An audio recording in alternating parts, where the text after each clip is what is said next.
On raconte une histoire à propos du Ramban, Rabbi Moshe ben Nachmanin, une histoire extraordinaire qui est à peu près dans tous les livres. Et un jour, le rabbi de Lubavitch, lors d'un Farbengen, d'une vadoute, en fit le récit. Le Ramban avait un disciple qui s'appelait Avner. Et cet Avner a suivi une mauvaise voie et finalement a fini par se convertir au catholicisme. Il était bientôt devenu un personnage important et influent du royaume. Le jour de Kippour, Avner convoqua son maître, le Ramban, prit du porc, l'a égorgé, l'a fait cuire et l'a mangé devant lui. Le Ramban ne pouvait pas faire autrement que il était devenu immensément riche et immensément puissant. Il a ensuite demandé au Ramban combien de fautes passibles de retranchement ai-je commises aujourd'hui? 4, a répondu le sage. Non, j'ai transgressé 5 interdictions, pas 4, 5. Avner s'est mis à discuter et à exposer son point de vue, si bien que le Ramban a dû reconnaître qu'Avner avait raison. Dis-moi, lui dit le Ramban, Rabbi Nachmanin, qu'est-ce qui t'a poussé à aller vers la Avodah Zara, vers le monde extérieur? Quelle en était la raison?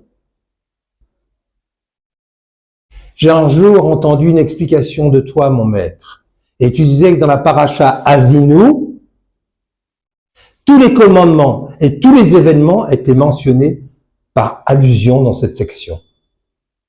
Comme cela m'a paru complètement invraisemblable, j'ai tout abandonné. Je persiste à dire cela, dit le Rambam. L'allusion, tout est par allusion dans Azinu, dans la paracha Azinu. Je ne te crois pas. Pose-moi des questions et je te répondrai, dit le sage. Dis-moi où mon nom est mentionné dans Azinu, dit-il moqueur. Rambam s'est mis à prier avec ferveur tandis que l'autre lui tendait un livre. Il se mit Lifnei Akir devant le mur, exactement comme Ishayahu, le roi, s'est mis devant le mur et il s'est mis à prier Dieu, que Dieu lui ouvre la Horma, que Dieu lui ouvre la Horma et qu'il trouve le chemin du nom de Avner. Et finalement, il le trouva. Amarti Afehem, Ashbita, Me'enosh Zicham. J'étais prêt à les exterminer, à effacer leurs souvenirs de l'humanité. Et alors, dit Avner, et dit, regarde les 3 mots, regarde à chaque fois le troisième lettre dans les mots, et tu trouveras Rav Avner. Avner était tellement frappé par la révélation de cette histoire qu'il demanda au rabbi, comment puis-je faire teshuva? Comment je peux faire? Et le rabbi lui a dit, la seule chose que tu peux faire, c'est disparaître. Avner a entendu cela, il a pris une terreur effroyable, il s'est jeté à terre, a demandé pardon au Ramban. Si je me repens, pourrais-je réparer le mal que j'ai commis?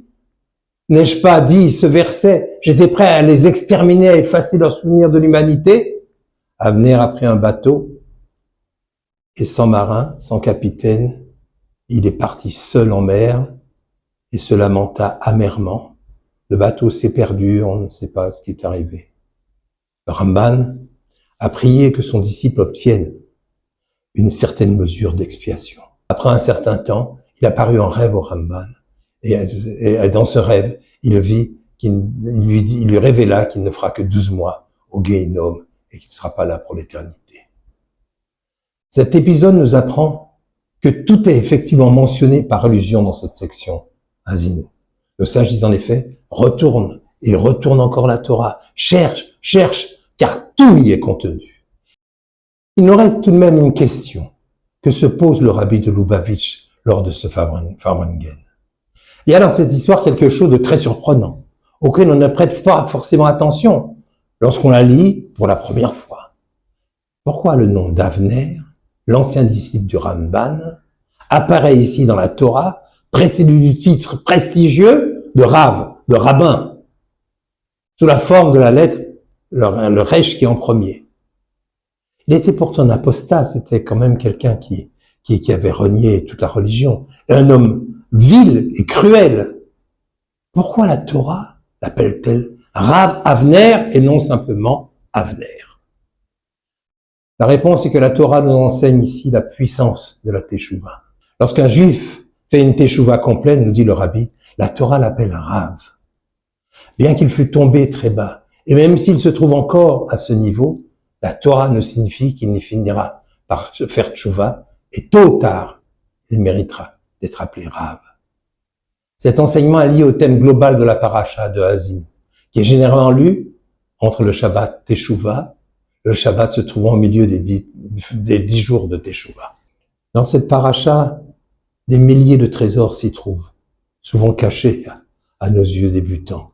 Je voudrais pour finir évoquer le grand jour, le sublime jour qui est Yom Kippour qui nous attend. Si Elul est le mois de la miséricorde, Rosh Hashanah celui de la soumission et du couronnement, Yom Kippour est le temps de la Teshuvah. Ce retour à Dieu est tel qu'il mènera celui qui le vit aux portes de la joie à Sukkot. Ce que j'aime personnellement dans Yom Kippour, c'est que le passé et même le présent ne sont plus. Comme si durant toute cette journée, le futur proche est un temps unique. Hier n'est plus hier. Il y a une séparation entre celui que je fus et celui que je désire être. C'est comme si un homme est revenu avant la faute, il rejoint ainsi Adam originel. Nous nous habillons en blanc et nous crions haut et fort une phrase que nous murmurons toute l'année en silence. Yaakov, notre père, l'avait emprunté au monde céleste. Baruch Shem Kevod Malchuto l'Olam Vaed. Béni soit son nom glorieux de son royaume pour l'éternité. À Kippour, nous partageons le monde avec les anges. Et si nous jeûnons, ce n'est pas tant pour expier nos fautes, ni pour atteindre la miséricorde, car la nourriture que nous recevons ce jour-là est d'ordre spirituel. C'est un jour céleste pour l'homme. Le dévoilement divin est visible. La joie de la mitzvah est palpable. Yom Kippour répare tous les manquements. Rien ne résiste, nos maîtres, à la Teshuvah. Mais Kippour, dans son essence, même apporte l'expiation, indépendamment de l'effort de l'homme. Le plus beau des cadeaux, comme l'écrit le roi David, est une supplique. Lev ta'or bacha liloekim, roar nachon chadesh bekirbi. Brise mon cœur et donne-moi un cœur pur. L'homme est fait de terre. Il ne peut pas se cachériser. L'Éternel, dans sa grande bonté ce jour-là, nous offre un cœur neuf. Et pour le remplir, rien ne vaut, comme le dit le proverbe de nos maîtres, l'action vaut mieux que 1000 plaintes. Que nous soyons tous inscrits pour une très bonne année.